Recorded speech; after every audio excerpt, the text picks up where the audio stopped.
Hello everyone, welcome to this presentation of the CLI-MIC Pedagogical Plan. In this video, I will present the part on focus on form. Before we start, please remember that this plan is intended to create general guidelines for the use of training materials and resources, allowing for specific teaching objectives to be set according to subject matter and target groups. Each of you will need to adapt this material to your specific needs. This pedagogical plan is considered a starting point to be reviewed and adapted to each classroom and pedagogical objective. Let's get started.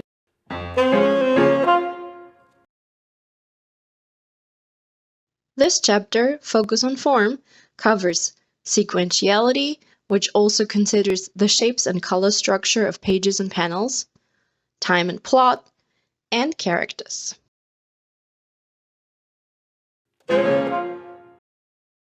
You will see how all these aspects work hand in hand to generate meaning. Sequentiality is generated by the continuity of panels in a strip or on a page or several pages. The juxtaposition of panels, each with its own individual visual and verbal content, allows readers to construct a unified meaning. The number of panels on each page may vary. Some pages may have, for example, only one panel, others many more. Panels can also have different sizes and shapes. As we saw in the video about the most important terms, the space between the panels is called gutter. The gutter divides not only the panels but also the units of meaning through different types of elision, either by a frame or an intermediate space.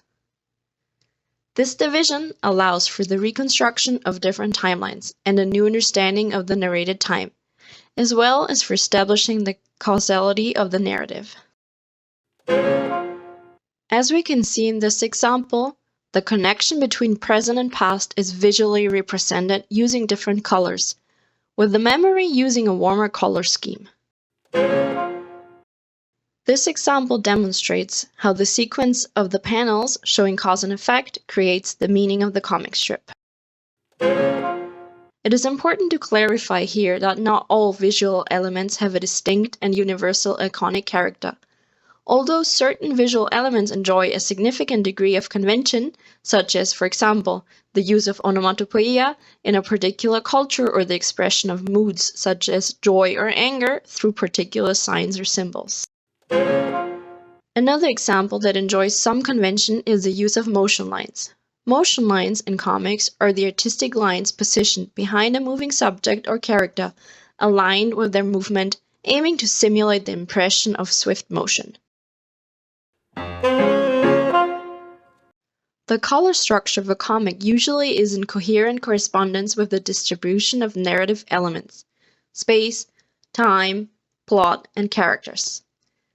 Different color palettes may be used to highlight the difference in scenarios and/or time period. This demonstrates that the form, time, and plot of a comic are intimately and intricately linked. Now, let's talk about the plot. Every story has some kind of plot. It narrates something that happens to someone at a certain point in time, usually in relation to a change of situation. The temporal element and the way it is visually and verbally framed plays an important role in, for example, the description of specific scenarios of particular times, or in reconstructions of climate changes and evolutionary history, as can be seen on this slide. Comics that address climate change in their plots have an enormous potential for the incorporation of scientific data. Several comics on climate change present scientific data through a narrative framework or plot. The information is provided either by the characters themselves in monologues or dialogues, or by an external narrative instance, or through documents included in the story. The presentation of scientific data can be done in different registers, some more humorous than others. Talking about complex problems related to climate change become more approachable through the visual economy of the comic.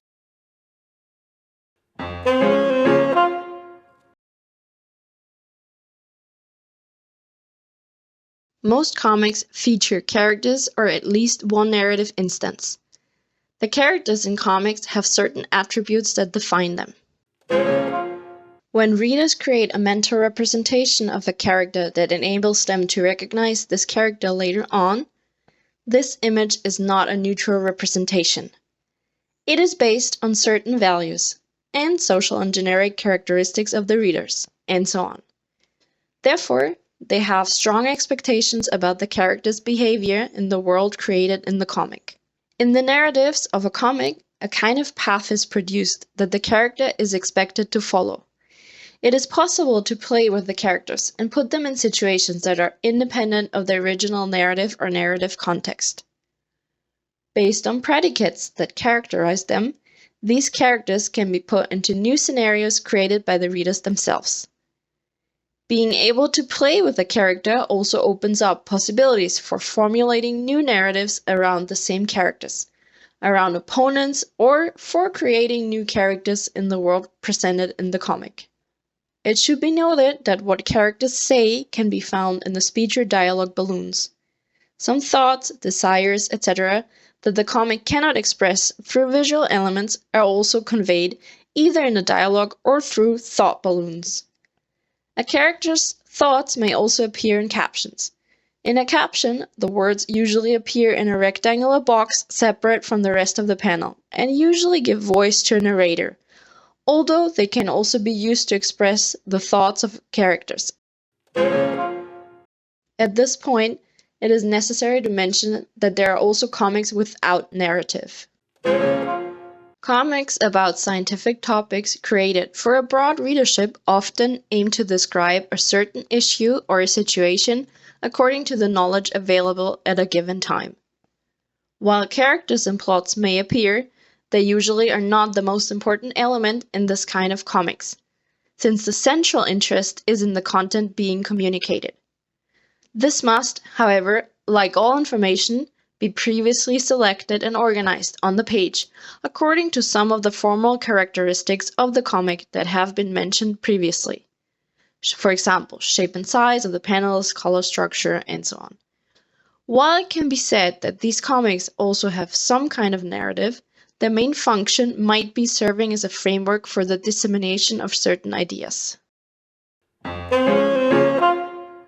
The pedagogical plan, specifically the chapter Focus on Form, enables you to identify how the different formal elements of a comic work in an interwoven way. It is explained how the form of the visual elements works in accordance with the plot and time of the story. For example, how text and image complement each other, creating a strong sense of the story that comics present.